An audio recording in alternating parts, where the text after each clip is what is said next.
Welcome to Scene Stealers, a podcast with me, Tobias Turley. And me, Henry Calvert. This is a podcast delving into everything stage and screen. That is a good movie. I completely disagree with that statement. We'll cover the latest news, gossip, and everything in between. Sometimes featuring some very special guests.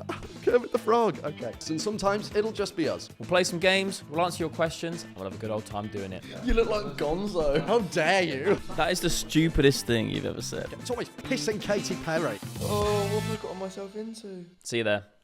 Welcome back to Scene Stealers with me, Henry Calvert. And me, Tobias Turley. Today we are joined in the studio by a very special guest. We teased it in last week's episode, yeah, he's here. Introducing Mr. James from the Pulp Kitchen podcast. Hello.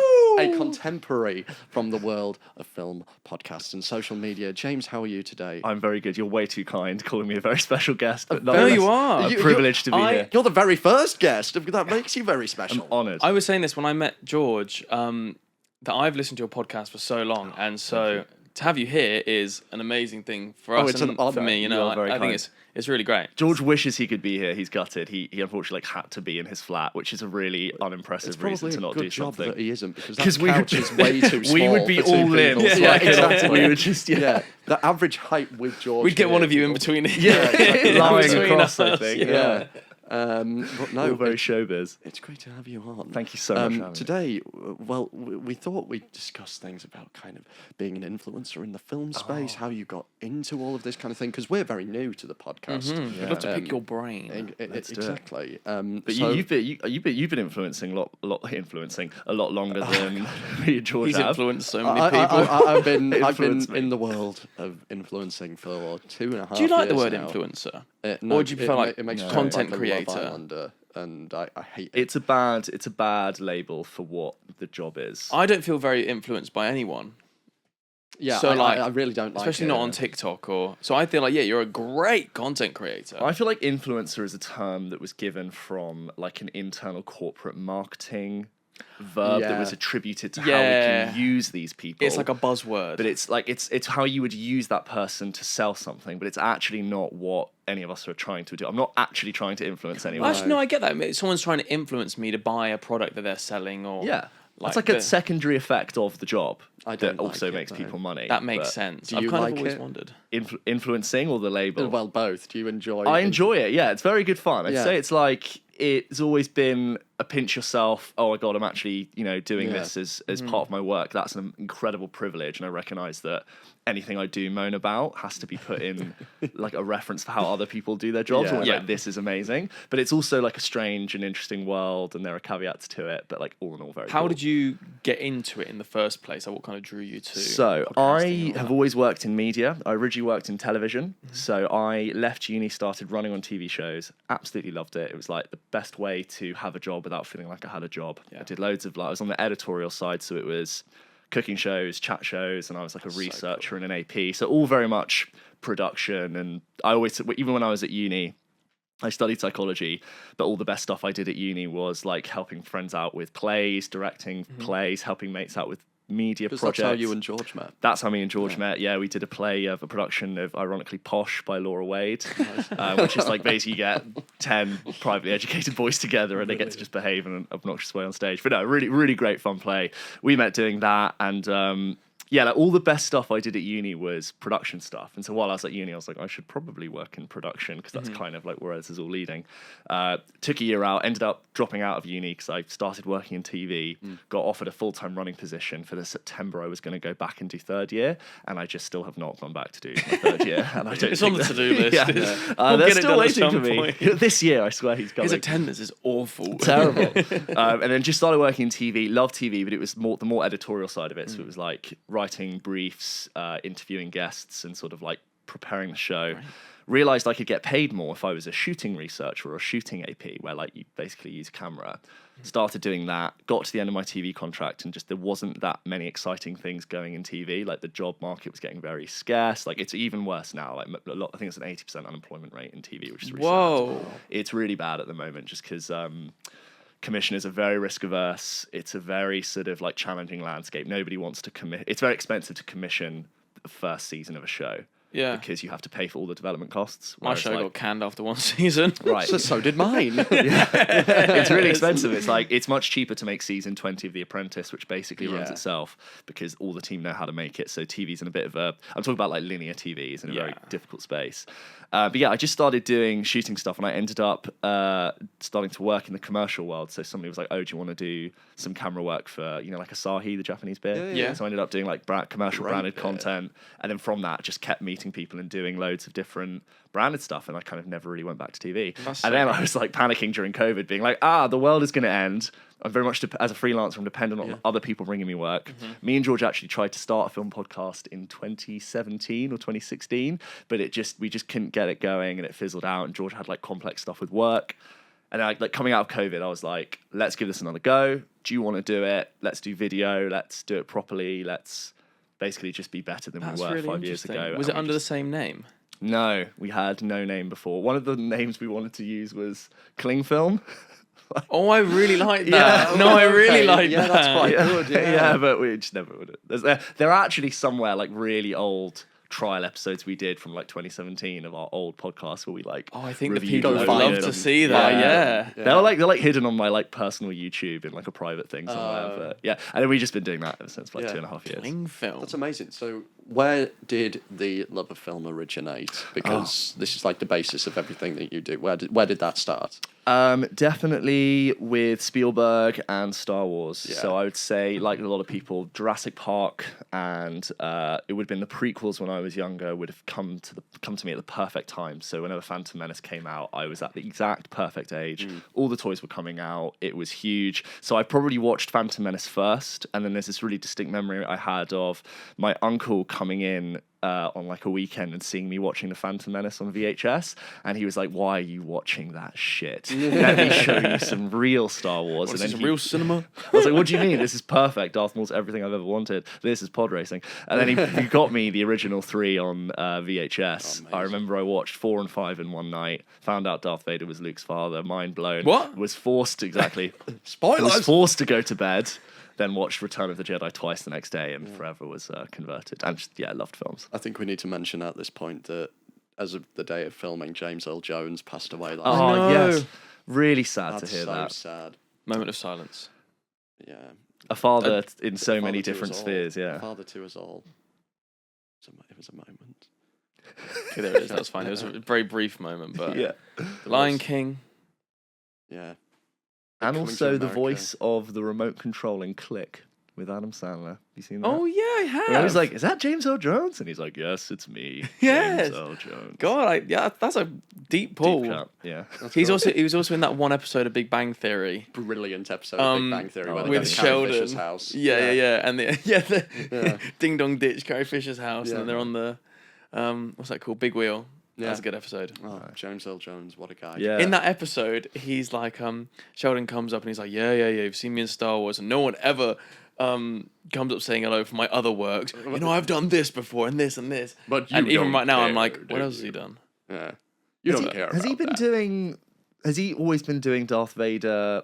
Like since? Has he always been? Has he still been doing I'm it pretty certain that, like, Rogue One, he was Darth Vader. Yeah. I'm pretty Yeah. certain in... for games and stuff? I Is he don't know about doing it? Force Unleashed. Yeah. And, like... Did you play the Jedi?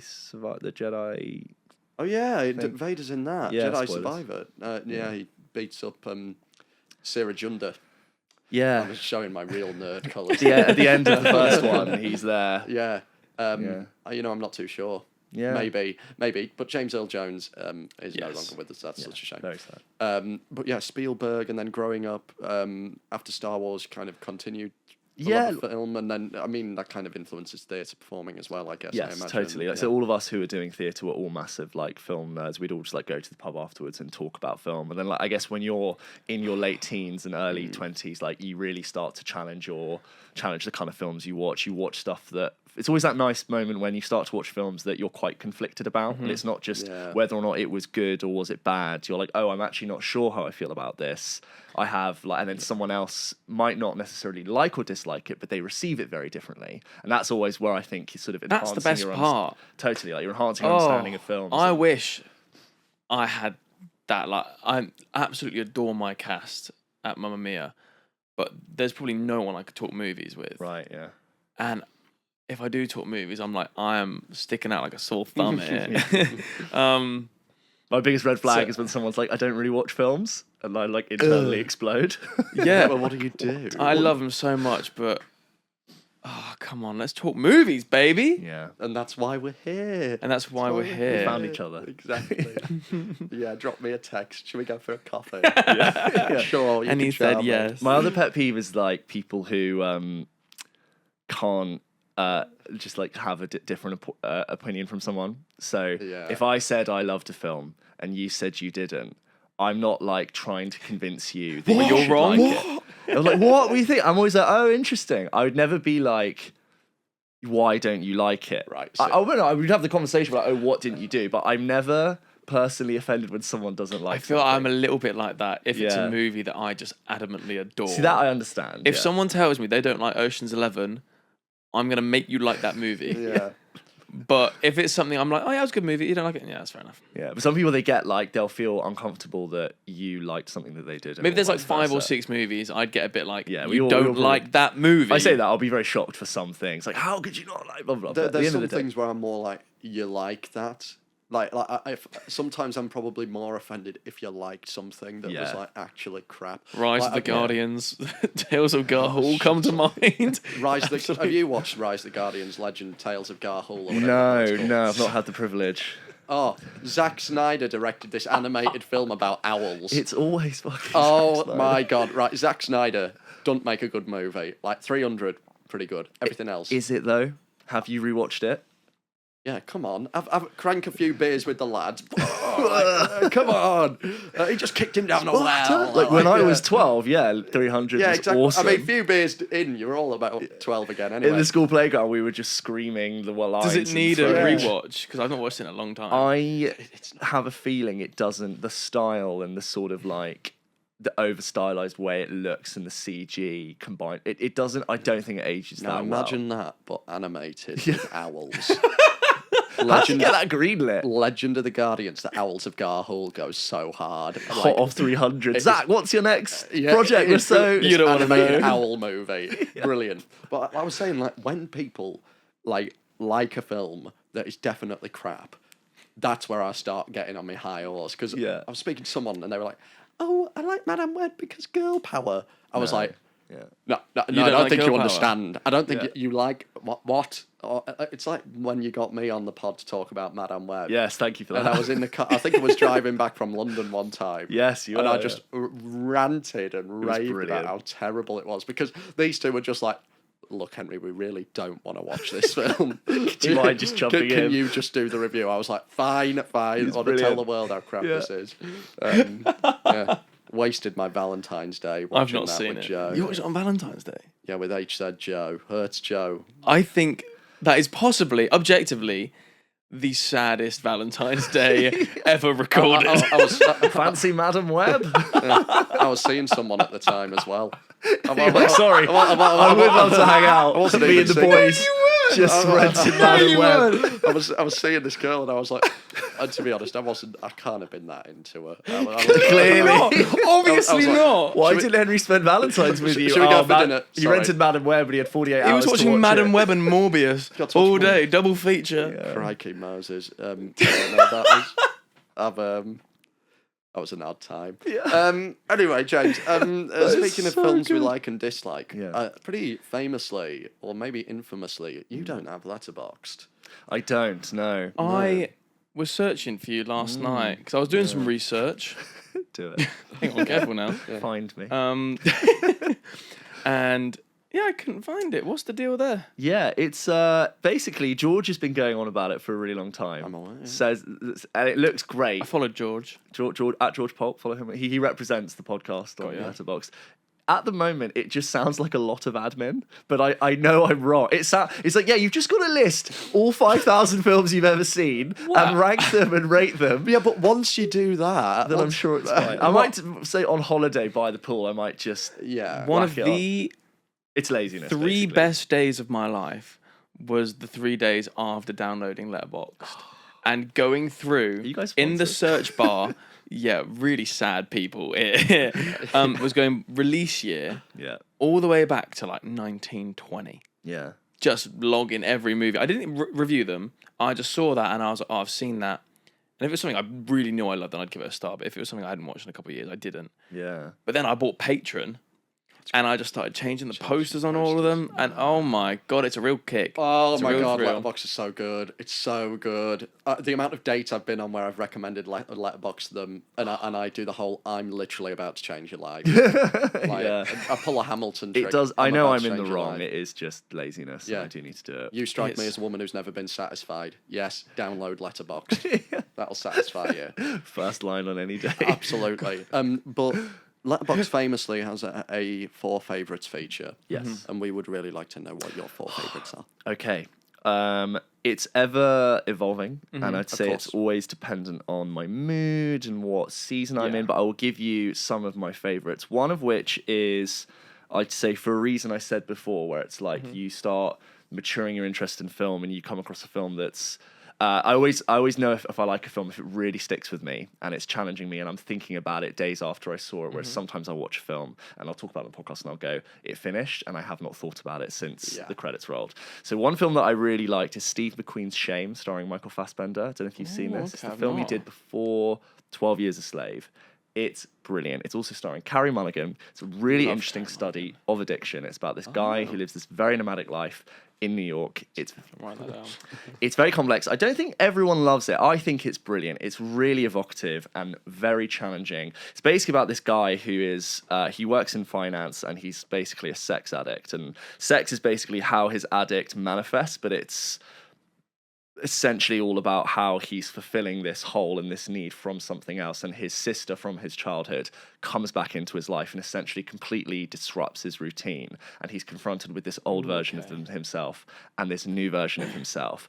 And the final scene in that film, which I obviously won't spoil because I know you want to watch it, is one of my favorite moments and ways to end a film, because it leaves you asking so many questions, and it's kind of a cliffhanger and kind of up to your own interpretation as to what he does next. But I absolutely love it. It's really deep and challenging, and not a lot of people have seen it, which is quite a nice. It's a nice one to recommend. But have you guys seen 12 Years a Slave? Yeah, I watched it very recently. Yeah.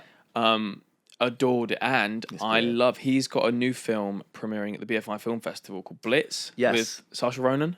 I've not actually seen anything apart from I just heard the. I was looking at film festival tickets last night, and that came up, and I was like, "Oh, what is this? Because it's good," and it sounds very interesting. So I'm looking forward Him to and that. Fassbender are big. They love each other, and they've worked together a few times. He did Hunger, which is about the hunger strikes during. Oh, I've seen Which that. is when they sort of speared shit on the wall. That's a very Yeah. challenging film. Very long scenes. I think not quite enjoyed it as much as Shame, but definitely check out Shame. Okay. Fassbender, incredible. Carey Mulligan, incredible. And it's like the ending sort of mirrors the beginning. And Right, it's just- okay. that's all I'll say. And the credits ended, and I was just like, holy shit, that really got to me. It's not a happy film, but Cool. it's a really interesting film that I think talks about addiction very well. Great. So that's one. Okay, I will go for Nocturnal Animals. Have you seen that? Yeah, Jake Gyllenhaal. Yes. Amy Adams? No. Yes. Yeah, Amy Adams and Isla Fisher. Yeah. Yes, confusingly, because they're both very similar. So Tom Ford has made 2 films, and I absolutely adore the way he writes and directs. I want to see my Ford. Nocturnal Animals Tom review. Ford is in 'cause the I- fashion designer Tom Ford. Yeah, Tom Ford. So he made a film called A Single Man with Colin Firth and Julianne Moore, which I liked. And then I want to say in 2016, he made Nocturnal Animals, which is it's based off a novel, and it's all about this guy who is an ex of this woman, and he sends her a copy of his book, and he basically tells her that this is inspired by our romance together, and she starts reading the book, and we are seeing the scenes of the book, and the book is incredibly dark and violent and dramatic. I It's felt like so tense. yeah, that highway And- scene. Yeah, you know Phenomenal. exactly the scene I'm on about, and I won't say too much, but that's the film I've watched most recently that I've genuinely felt anxious watching. Yeah. Like, that scene is so engrossing, and I was like, oh my god, I want to press pause. Aaron So I Taylor feel like Johnson I in that? need a second, Yeah. but I don't want to. That's the first Aaron Taylor Johnson performance I saw, and I was like, holy shit, where Yeah. the hell has Aaron Taylor Johnson been? He plays this like everyone looks gorgeous in that film because it's like Tom Ford, and he doesn't dress everyone in his clothes, but even the stuff that's meant to look like shitty looks like it's straight off a magazine. So he's like this hick hillbilly who, do you know what? I won't even spoil that scene because I think I saw you in that scene. But anyway, it's Tom Ford directs in a way that's way over the top.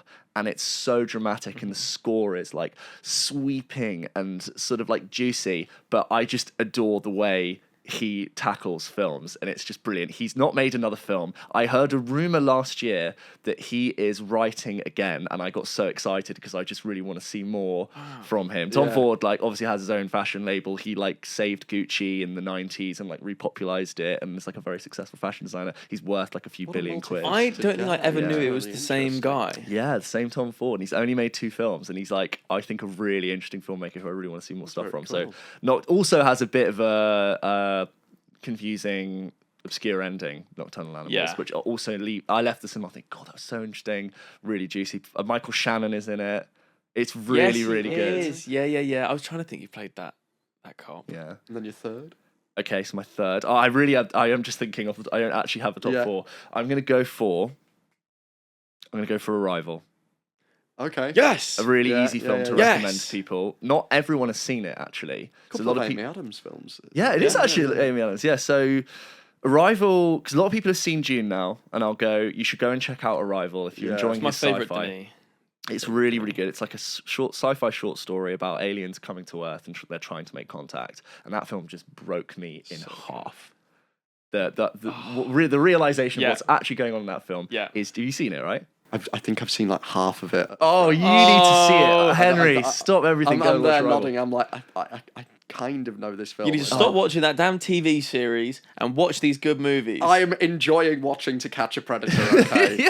Chris Hansen is my guy. Chris Hansen from NBC. Chris Hansen. Sit down. You know as well. It's great. And so, what are you doing What are you doing here? You brought a bag of condoms and pizza? And a pizza, just to see if she's doing okay. I once showed my mum that I was watching this on YouTube when I was like 16, and she got really worried while I was watching. I was like, no, like, it's not weird for me to watch it. It's just funny. It's on the internet. I love the one when like he's talking to the guy, and he eventually goes, "So I'm Chris Hansen," and the guy goes, "No, you're not. No, you're not." Yeah. No, I am Chris Hansen. And he's like, "No, you're not." He's like, "No, I'm Chris Hansen. You can leave. You can leave. You can leave if you want to. You can leave if you want." He's got such a presentable And then they leave, and the police just swarm about. It's so funny. It's just seeing how they react. That's what's fascinating. It's such a tangent. It's fascinating to see how they react when they know that they're on a show or that the dad is there. And some of them are really casual, like they'll still eat the pizza. I find it so interesting from like a character point of view. I'm acting like this is a scripted TV show. This isn't one of my To Catch a Predator. And then number 4 is To Catch a Predator. Make it a movie. But they are interesting characters. In like the most disgusting way. Anyway, number 4. Back to Arrival, the heptapods.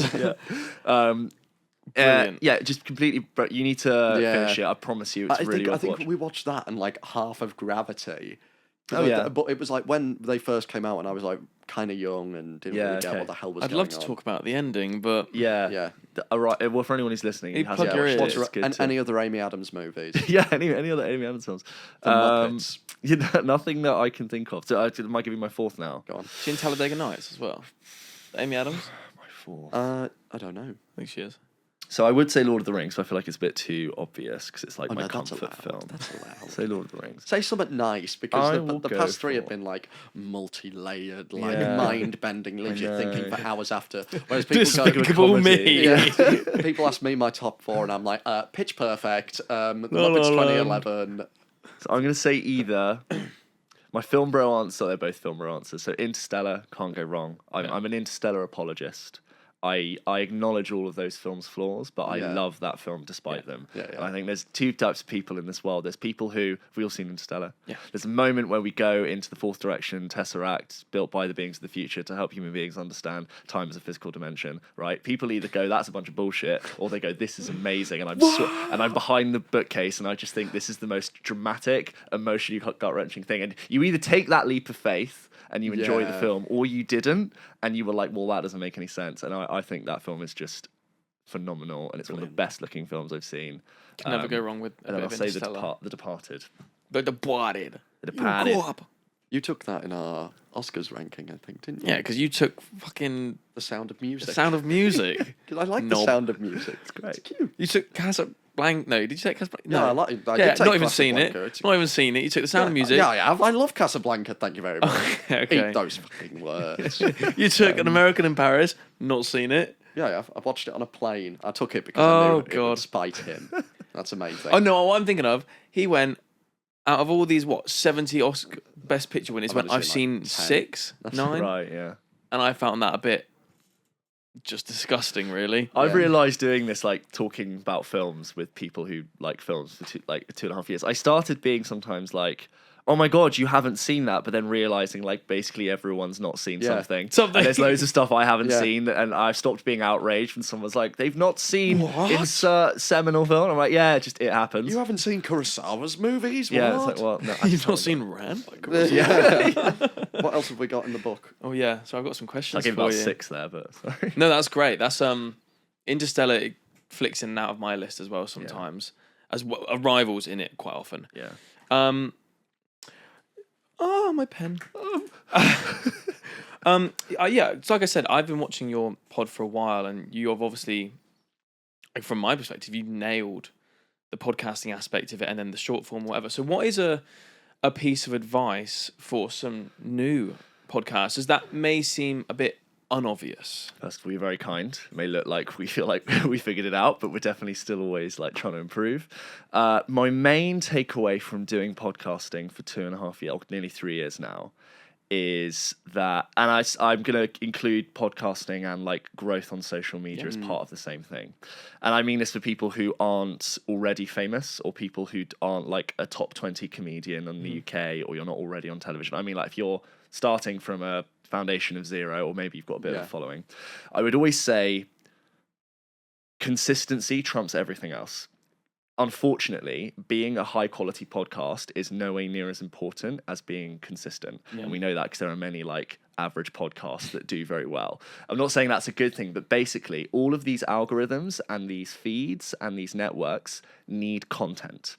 And if you are just able to facilitate content consistently, that will trump over everything else. So it becomes a way of like, by pure attrition and actually being consistent and learning what works and what doesn't, that is always going to get you further than trying to be the best podcast every single week. So I would say, like, don't let perfect get in the way of good enough. If you're going to start a podcast, I would always be like, figure out the easiest way for you to make a consistent show every week for as long as you can.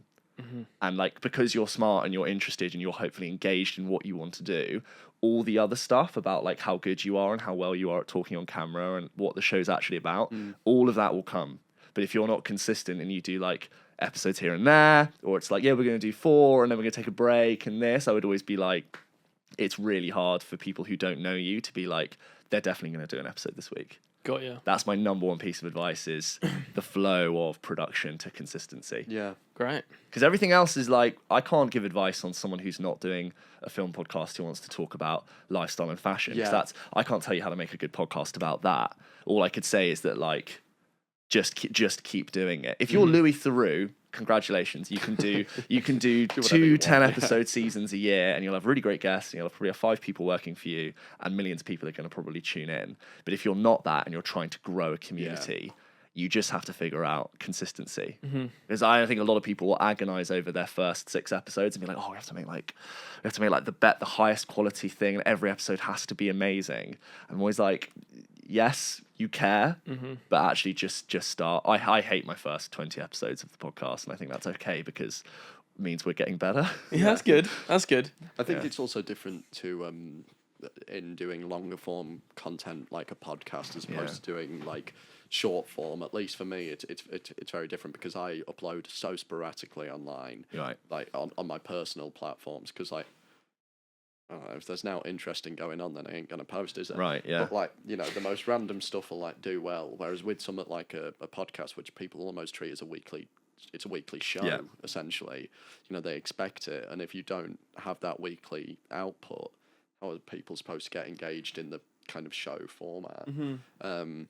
And they'll learn that, okay, so they upload every single Wednesday. I know that roughly on Wednesday. I guess we've kind of come across that in the last few weeks as well. Like, we've not been able to make our timings work. So we haven't been, so like the last 2 episodes have been online rather than here. And like, but we were like, we'd rather do something online as opposed to do nothing. 100%. We were like, we've got to get something out because we've done, so episodes 5 and 6 were online.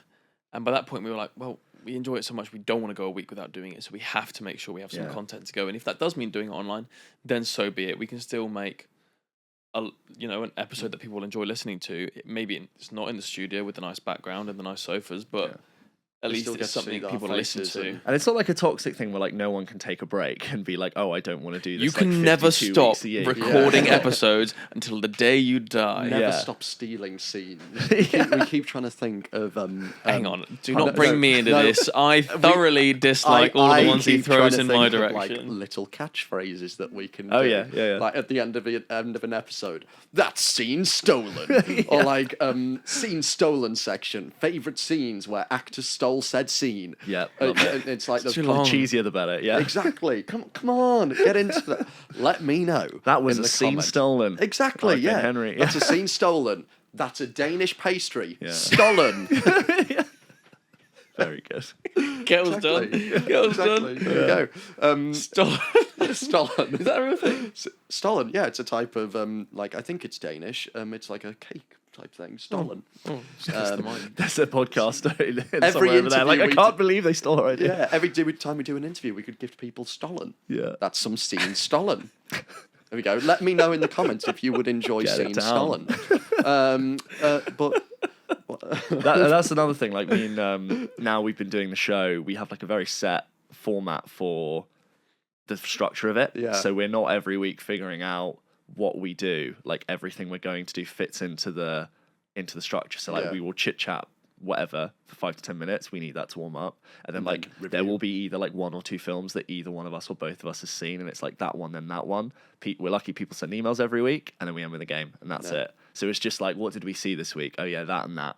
And then you just fill in the show. Nice. Do you make like a list? Say if there's like a new review, you're like, oh, I can't make it. You have to see that, or you. Yes, like it's rare for us to have both seen a film before the episode has come out. So obviously, like if we get invited to go and see something together, we'll have seen it and we'll cover it, and that's obviously like nice. But a lot of the time, like George will have seen that in time, and then I'll catch it the week after. And if it's of interest, we'll do like a spoiler chat for it if people are interested. But yeah, it's like it's nice to have to like be working on 2 fronts where like 2 of us can go out and see different things. Nice. It's very cool. Yeah. Jumping off something you said then, like when you get invited to stuff. One of my other questions was, in your time of doing this, what has been like the best kind of like press event you've been invited to? Like what company or what TV show or what series has put out the best spread for you, and you've kind of food spread is a different answer. We had a good kind of like spread. just like the general thing. I mean, maybe you can answer this as well, but like because I've only ever been to one. I've only ever been to one. I went to the Wonka. Okay. At Warner Bros. Wherever that is in London. Yeah. But which one has put out like so maybe like the entire thing, so like the decor and the best event was Crown season 5 premiere. It was at the Theatre Royal Drury Lane. They do loads there. They do black tie event. The Gentleman was there as well. And I was going into work and everyone was like, oh, and then like Theo James had just walked up and it's like huge chandeliers, champagne, photo moments. It was just like it must have been £250,000 event easily. Loads of famous TikTokers there, and just like what a crowd! You know what's interesting about like the promotion market for like films and TV shows compared to what it would have been like 20 years ago. So 20 years ago, obviously, like there was no internet, or it wasn't what it was. Like they would have spent money on inviting famous TV people, but a very small selection of them. Yeah. So it would have been, I don't know, like Katie Price, like Peter Andre, and it would have been like this small paid group of people who would have gone. Now, the model is you invite 100 shit-munching influencers who no offense to us guys, who collectively have between them millions of followers Yeah. and whose impressions will generate millions. But like we've actually probably not heard of 90% of the people who are there, but collectively they actually have more influence than 5 of the TV people would have had. So that's really interesting. See, I about understand That this. is very interesting. I understand that the marketing, like from a marketing point of view, I understand like inviting people who are just happy to be there the as well. Casa Amor lot. Like I get it, they're relevant at the time. However, nothing grinds my gears more. Right. Here he goes. We go to these events. Yeah, you're getting me on a rant now. Nothing grinds my gears more than rocking up to an event for like a long-standing franchise or like a superhero, like something that has a big fan base behind it, with hundreds of smaller influencers online that are so fervently passionate about that said thing. To rock up to that event and for Casa Amor Lot 27 to show up, get their photo on photo board, and then bugger off and not watch the film. That honestly is so frustrating, because I know I have so many friends who are like smaller influencers or people would that love I know to go, who would give their like right kidney to be able to go to these things. I would make more content about it. And would make better and like more content about 100%. it. And it that really gets on my nerves. Yeah.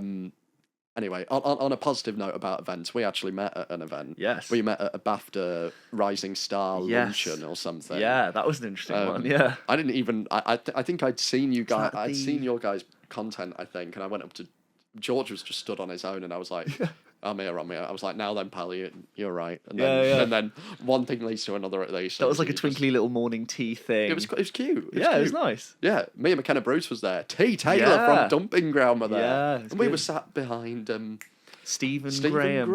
Yeah. Oh, which great is very actor. cool. Very cool. Love that dude. Quite stocky. I feel like he could tackle me. But He's got a just new movie coming out tiny. soon, right? Yeah, he's small.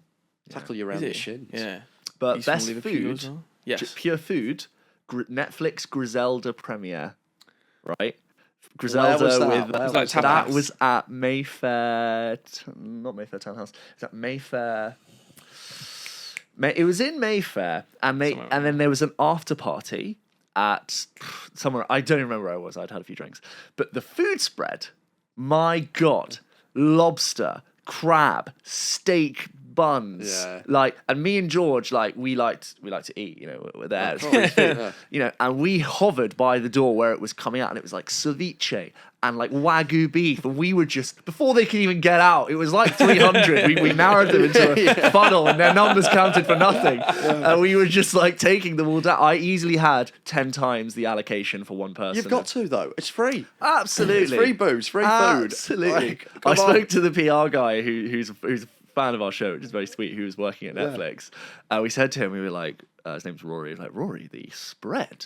At Griselda, what budget? You've outdone was, yourself, Rory. Griselda, like, cool show, and it's like sort of had like a, it had like decently reviewed, but it's not like a massive show. Yeah. Like, on what budget did this? What Bridgerton Witcher budget did this cover? What cock up allowed lobster and Wagyu beef to be served? Fantastic. And That champagne sounds flowing. beautiful. Very good. Great perk of the job. Great perk. Oh yeah. It is. Yeah, We get to go to some cool Have you been stuff. to other good ones that I've not been to? Oh, I've been to some.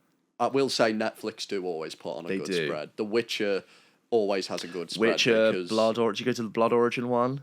Were you at Blood Origin? Yeah. Oh, yeah. we did. I was there. We didn't know each other. Amazing. That yeah. was like It was quite- December 2022. Yeah. So we just didn't know each other. I went with Ailish.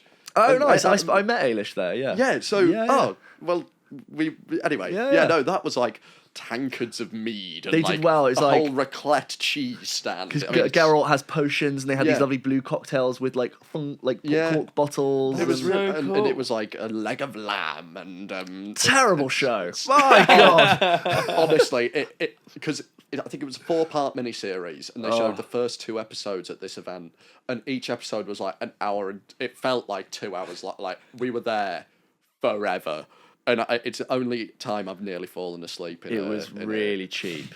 It's was this whole thing of terrible. clearly Michelle very Yeoh was in expensive. that. Yeah. It was a really I was like, is The Witcher regular this bad? And I was like, no, I actually think Witcher regular. I don't it's- really watch it, but I think it's actually fine. Yeah. This was really poor. Great event. Really. I was poor. reminded of like even really expensive shows. like I kind of feel this with the Rings of Power, but not to the same extent. It's like no matter how much money you put into some of these things, at the end of the day, like if you've got bad dialogue, it renders all of those really great, all of that It production all stems just from the completely to script. zero. It all stems from the script. Totally. And that's where Rings of Power is. You know who I met? Do you know RKG, like Gav Murphy and like the former don't IGN think so. guys? They do, never mind, do Predator. I met him there, and I was like, oh, I've been listening to you guys for like years. I was like, Maybe I. they like former IGN people. They play like Dark Souls on Maybe. the internet, I and can't like one believe of you them's were never there. played I'm gonna it. have to look at my photos from Yeah, that and try and yeah, I find was you there. boys. Have you got any other questions for James in that I book? do. Building off the TV shows, what would you, if you had to give us a letterbox top 4 TV shows, Oh my god, put me on the spot. Okay, of what all would time, they be? I'm gonna put a controversial one out there, only because I've just been rewatching it. Lost. I think it's fantastic.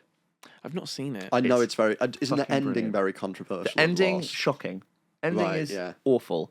First 4 of the 6 seasons of that show I've just rewatched, and they are so much better than I thought. Is they that were. like when they're on the island? When they're lost? Yeah, I mean, I don't know how much you want to get involved with like time travel and dimensions because it does get there, but the writing on the first 4 seasons. Oh yeah, you'd be surprised. Like, I'm not going to spoil it. I thought for it was you. just about a plane crash on an island. It was. So that is a show that really suffered from the writer strikes that happened in 2007. Right. So they had 3. You remember when seasons of TV were like 24 episodes long, Yeah. and they run for 6 months of the year, like crazy now when you think Yeah. about that. But they had done their first 3 seasons, and then for season 4 they had the writer strikes, and there were loads of shows at the time that were affected by it. So you had like Heroes was really affected by it, Ugly Yeah. Betty. I can't remember what other shows, but basically like, you had loads of shit seasons of TV because of the writer strikes. And Lost had this like half season for season 4, and it's where a lot of stuff really changed. I still actually think it's a very good season, but you can really tell that they didn't know where they were going, and they were picking up ideas that other people had written. And I think now, like watching it through, you can see that like the bones are so great, and a lot of the writing's still really good, but ultimately some of it's being made up as they go along, and they're trying to like rush it. But I'm going to say Lost. I think it's so good. The drama and the tension, it fights for your attention so much. It's back in the days where in the middle of the episodes, when you watch old TV shows, when they had ads every 12 minutes, they had to make sure you were still watching. Yeah. And I actually think, ironically, it does a better job at keeping you engaged than a lot of the current Netflix shows do. That's That assuming you're absolutely- going to I watch 50 minutes. love 'cause that. This thing's buzzing every time I'm watching. But with Lost, I was like so engaged. Because every 12 minutes there's like a Yeah, and the music then it cuts to swells, and black. it cuts to black. Yeah. You realise like we don't have TV shows that do that anymore, and Yeah. it's such a relic of like show structure that's actually now mostly dead because we're not advertising between the show. Well, it's actually coming back. I'd not thought about that kind of structure before, because there are some now where I watched like what was I watching the other day? Oh, 3 Body Under. 3 Body Body Problem. Yeah, that one. Yeah. Bloody hell. Yeah, George saw it. Yeah, it was like an hour and 20 minutes the first episode, and for the first 50 minutes, nothing happens. Yeah. Yeah. And like I think I watched the first 2 episodes, and I was like, I'm not finishing this series. That was a Netflix event that had a great spread and a great DJ in Benedict Wong. Oh, I saw yes. you. But for an absolute... Yeah, I sang jazz with Benedict Wong. I sang a Mario Biondi song with Benedict Wong. I Yeah. was like, what the hell? Terrible show. Yeah, I It's didn't. their and- their most but I think, expensive show. I think so. yeah, but nowadays there are so many episodes. Well, there are so many series where it's a full hour and not much really happens, and it's just a bit like I feel like I've just wasted an hour watching that episode, and it makes me not want to watch it again. So I miss that structure. Because I remember one of the programs I used to love was, I believe it was called Hustle. It was on the BBC. And it was on like every Friday night, and I'd come home from swimming and I'd watch it with me dad and me mum. But that show was so great because it was so jam-packed, and every episode was brilliant with the cons and the everything. And TV was a routine. So if it was a 24 episode season, you would watch it at the same time every week, give Yeah. or take, for 6 months. Yeah. And you would really like marinate in those characters, and they'd leave you in suspense. You'd spend a week thinking about what would happen. You'd be if it was a great show, you were talking about it for a week, and you'd have that water cooler moment. You're like, oh my God, I can't believe that happened. So like, it's really interesting we don't have that anymore. And like, we'll wait for years for a TV show to be made, and we'll binge it in a weekend and be like, why is there nothing on Netflix? Yeah. And it's like, well, We've done You can't have it both ways. So Lost season 1 to 4. Yeah, I'll put it up there because I don't think other people would. No. I do think Game of Thrones is probably one of the best TV shows ever made. Again, shocking last season, but there are moments in Game of Thrones that I think are just phenomenal. Have we all seen Game of Thrones? Never, not a single episode. Oh my god, you're in for such a treat. I know. You should really do it. Recite you some of it. I know that's a show. Oh, lucky me. Yeah. Again, like just brilliant writing. I know I really need to watch it. But You'd love it. The last 2 years, I've just been like gonna watch as many movies. Like I watched shy of 400 movies last year. Oh my and I'm wow, on that's loads. I know. I'm on the space. I'm on to about 260 already. 8 movies a week.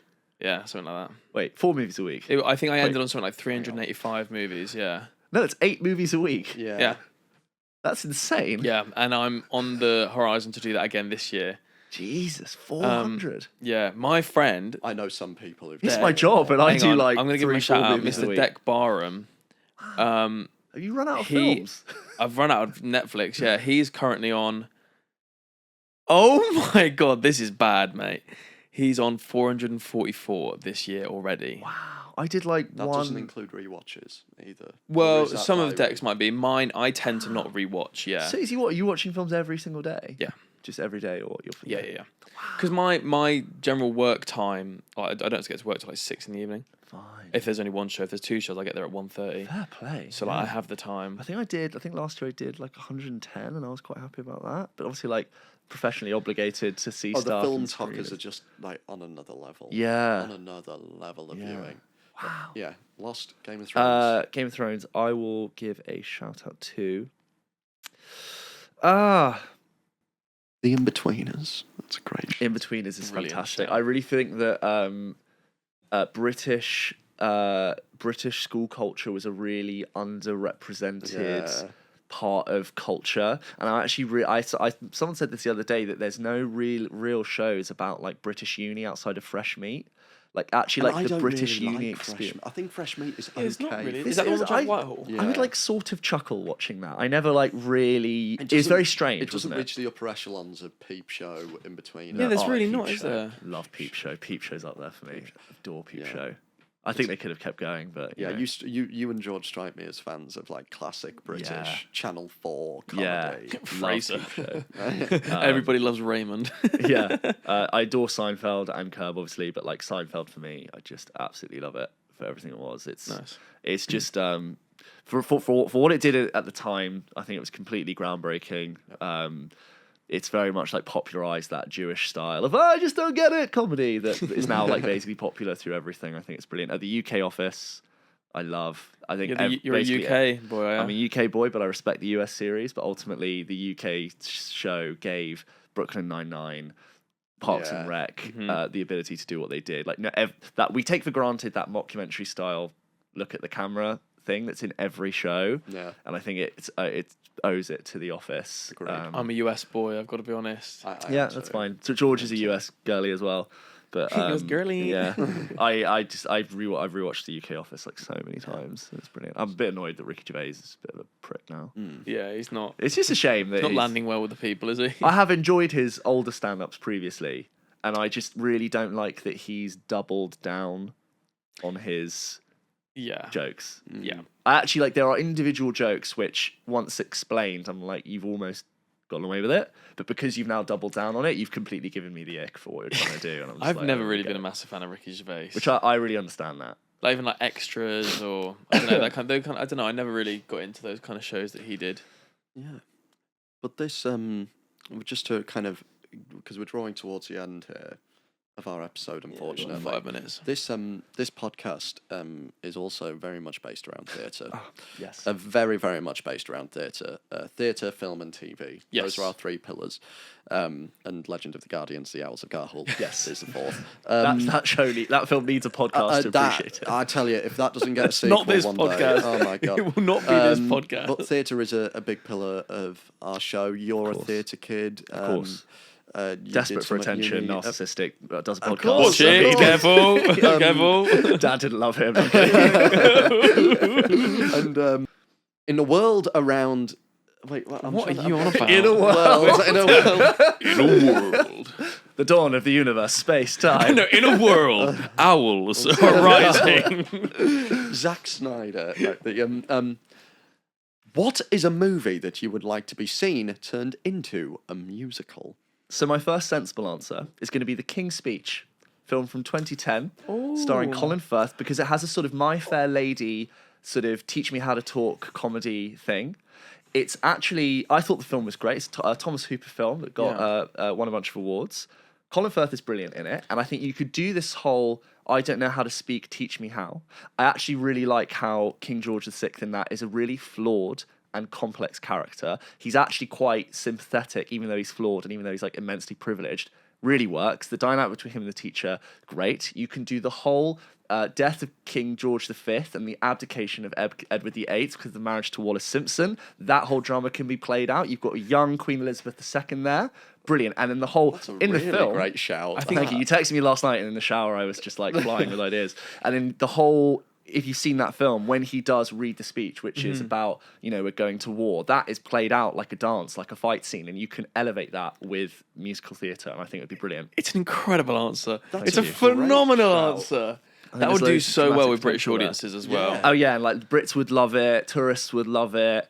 You can lean in, and it's not even though it could be musical theatre, it could be very dramatic. You could be dramatic like Les Mis in a way because you've got sort of very key part. Gives like part of British Hamilton, history. Les Mis kind of vibes. Yeah. I think that's a phenomenal shout. Yeah. My Fair Lady was in my head when Yeah. he's teaching her the rain in Spain, and he's got the marbles in his Henry mouth, Higgins. and he finds courage through his voice, and he's like, because I bloody well stammer, and he's like, he's a king, we don't care, but actually in the film you do, you kind of care for the king. Yeah. I have a voice. Because I have a voice. Yes, you do. Yeah, and when they go into that like sound booth and there's like the red light, I think a live audience would almost be like holding their breath, waiting to see him deliver that speech when you've seen him struggle. Trademark it. It's a That's really good brilliant idea. So idea. King's Speech is my sensible answer. Okay, go on. So my not sensible answer, but I think this would totally work, Tiger King. Right? Think about it. Not only does Joe Exotic already have a catalogue of music ready to go, right? So all of that's going to be brilliant.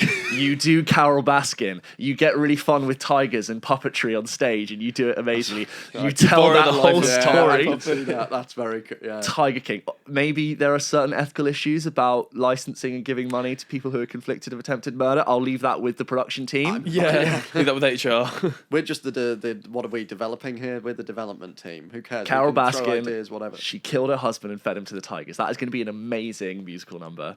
I like that. Did they find the husband? I think they did. I think recently. Yeah. Why is this not front page news? I think they I did. think only recently they found some evidence of the husband. Anyway, They but find that's Carol a brilliant shout. I think Tiger King You've got would a be couple brilliant. of strong ones there. I'm quite happy with them. What did we say would make great musicals? That were Not a films? film, but What did we? I said Stand By Me. yeah, that'd be great. I said Super Bad. Yeah, I think I that'd said be cool. Dead Poets. I think Yes. What else did we say? Yeah. It's We've had this. some It'll be good an ones. ear. Superbad was a really Super good bad show. would be cool. Superbad is the Yeah. one I would like. Which was basically American In-Betweeners. Yeah. In-Betweeners did Superbad first. I'm just gonna say that. Did it? Maybe it's the same time. Maybe it's it's the same 2007. I think In-Betweeners was the same time. In-Betweeners, Actually, I yeah. take that back. I said A Star Is Born, which is a cheat because it's already a Yeah. musical. I said About Time, Super Bad. That time's cool. Yeah. Pursuit of Happiness Oh yeah. would Yeah. be quite good. I didn't explain that one too much, but I think that one would be quite good because it's just such a heartbreaking story. And Yeah. it would work really well. And I think you could literally just do the whole thing about this one character. It'd be like a character study on stage about whatever his name is. Okay. Yeah. Those are brilliant shouts to start with, though. They're really we should good. make like a poster where we can pin all of our guests. That's a good idea. Calls on. I like that. Okay. I have another one. Oh, go So this is quite far out, but I think it could be good. Did you see The Big Short? Yeah. So I think you could do a musical version of The Big Short. Not so much a direct adaptation because that is inherently like a film and it has sequences. But that film is really good at taking very complex macroeconomics and making them really playful and funny and easy to explain. Yeah. And I think you could do a very witty, I know it sounds weird, but like financial satire musical that is The Big Short. I tells could the see story it. of the crash and the people that made money and like explaining macroeconomics through. Because they do like Margot Robbie in a bathtub to explain stuff. And they talk about subprime loans and how it all happened. I think you could do something around that story and the wit of Adam McKay. Similarly, as I like that. theatery. They're like analogy. I think Adam Yeah. McKay, just in general, kind of all of his movies kind of lend himself to be Yeah. quite nicely musical made. Yeah, they're School of very Rock like and- over the top and performative in a Yeah. way. Yeah. Yeah. I like that answer as well. that's Actually, very good. in my head, it's like I've a never bit of thought 9 of to that. 5, like the scenes when they're in the offices 9 to 5, and it's almost like what's that other one I'm thinking? How to Succeed in Business. Yeah, It I kinda hate to gets bring up the producers again, but Unhappy. Yeah. Something similar to that. Yeah. And then Very, very, very unhappy. we like the producers. Right. yeah. Oh, I We love do the like the producers. We producers. love the producers. Keep it gay, keep it Gay, gay. keep it gay. And then to end with, we've got a little game. Oh my god. We're gonna take a page out of your book. Oh, Yeah, no. we're gonna put on our most best Pulp Here Kitchen we game go. voice. What's the game? You have 60 seconds. So this is. Oh wait, you haven't got Letterboxd either as well. So obviously on Letterboxd they give an average rating to their movies Yes. based on how many people have reviewed it. Okay. All you have to do is, this is higher or lower Letterboxd edition. Oh, okay. Which of these films has the higher average rating? Oh, okay. I like it. Yeah. Okay. Okay. Henry, take us away. Sorry. I've got a question. No, do you know what? Just go for it. Which is rated higher, Jaws or Raiders of the Lost Ark? Jaws. It's Raiders of the Lost Ark. Raiders of the I Lost would Ark. have Not a said- strong start. Okay, all right. I would have said Raiders. Okay. Toby? Okay. Mean Girls, the original Mean Girls, Of course. or Legally Blonde? Mean Girls. Wrong again. They're the same. Oh. Okay. That's our Same. fault. That's on Nice. us. Oh, that's interesting, on though. us. That's interesting. Okay. That's Henry. That was his idea. No, it's still good. I mean, impossible to win. We had one job. Not losing a point Wait, for that. wait, what is the I know exactly which one. We'll give you the point for that one. Yeah, I should think so. Technically right. Okay, take 2. Wild Child Okay. or Mean Girls? I'm gonna go Mean Girls. Correct. Yeah. Correct. Nothing wrong with Wild Child. I just think Mean Girls. Mean Girls slaps. Okay. Diary of a Wimpy Kid Roderick Rules. Or Shaun the Sheep movie Farmageddon. I'm gonna go Shaun the Sheep. Oh, it's Roderick Rules. It's Roderick Damn it. Rules. Damn it. Of course it is. course. Roderick Rules, You idiot. man. Come on. Oh, okay. A new release for you: Yeah. Alien Romulus Okay. or Alien Covenant. Romulus. Correct. Much I better than prefer Covenant. What? I've not seen Romulus yet, but I like Romulus Covenant. is really good. I like think it's Covenant. really good. Get away from her, What was- you. I agree. The fan Damn service. dirty Gosh. ape. Yeah, that was a random bit of fan service in hated there, that. but yeah. Which of these films is rated higher? The Mighty Ducks or Happy Gilmore? Happy Gilmore. By a point. Oh. By point. It was not Felt close in my Yeah. brain. Yeah. Very, very Have you close. seen The Mighty Ducks? I haven't. It's brilliant. You'd really like it. Oh, really? I've seen it when I great. was really young, Yeah. so I need to rewatch it, I guess. As much as anyone needs to rewatch The Mighty Ducks. Hairspray Mm-hmm. or Mamma Mia? The most Oh, recent that's Hairspray, the so- one from like 2007. Yes, that is really tricky because I don't know if Mamma Mia is going to have been like it's going to be everyone's favorite or really hated. So I am just going to gamble with Mamma Mia. Correct. Yeah, Correct. 3.8. People would love it. See, I would have said with it being letterboxed, I didn't think that Mamma Mia would be rated like as highly because it's very much like That's what I was going to ask. It's Yeah. like, is the letterboxed factor sort of skewed towards more filmy ratings versus like It's- popular mass? There's a little rating skew if based on when the app came out. Sure, a Because generation like of people who are yeah, using it as because well. like there was a whole. I mean, there's like a 100 years worth of movies that came out before Letterboxd was Yeah. even things. Like Yeah. some of the ratings are a bit odd, but generally they've evened What a out. bit of a roll, I'd say. we've got next up School of Rock. I love that film. Great film, Richard Linklater. Or Sing Street. School of Rock. Yeah. Yeah. Is it? Oh, No. no. Oh. No, it's not. Sing Wow. Street is at 4 and School of Rock is at 3.8. God, I think the School of Rock. I thought School of Rock would have been higher than that. it. 15. Brilliant. Obscene. School of Rock's rated. Get out. That was a good one. That's obscene. Yeah, it's a perfect film. Yeah. Who couldn't like School of Rock? It's for everyone. You have to like it. This is a relatively easier one. Okay. Terminator 2, Yeah. Judgment Day, or Predator. T2. Yeah. T2. Come on. Oh, there's a few more. Are there any like big Predator fans? No. I don't meet anyone who's like, oh man, Predator's just my shit. Yeah, have you seen Predator versus Everyone's Alien like, I love versus Predator? Do you love Predator? I don't He likes love Predator. catching I the like predator. to catch a predator. Yeah, I bet you do. Okay. This is the final one. We've got an MCU one to round it up. Okay. Iron Man 2 Oh yeah. or Captain Marvel, which is rated higher. It's got to be Iron Man 2, even though that's It is. It is. Iron Man 2 is rated higher, 2.9. Because I hate women. No, I'm kidding. Whoa! No, it just I think even though Iron Man 2 isn't thought of that favourably, I don't think it's that bad. But I don't think Captain it's that Marvel was bad. really sort of. I think with the Marvel movies, Here we go. if more than 20 people online say it's bad, people just communally agree. It's one of those snowball things. As soon as like people catch wind that it's not good, it really rains when it pours for Marvel. I think that a lot of it is hyperbole, but ultimately, I do sometimes think like this isn't your first go at this. You've made 30 of these. Yeah. I know you can make good Be films. good. I'm almost like, do you not know what was good about your good films? That's what I kind of wonder. It's like you have the money, but sometimes it doesn't look like you're caring. It doesn't look like they're looking over each other's notes and all like checking that we're all doing the same thing. That's when I get annoyed. I'm like, I get annoyed when it looks like I care more about your universe than you do.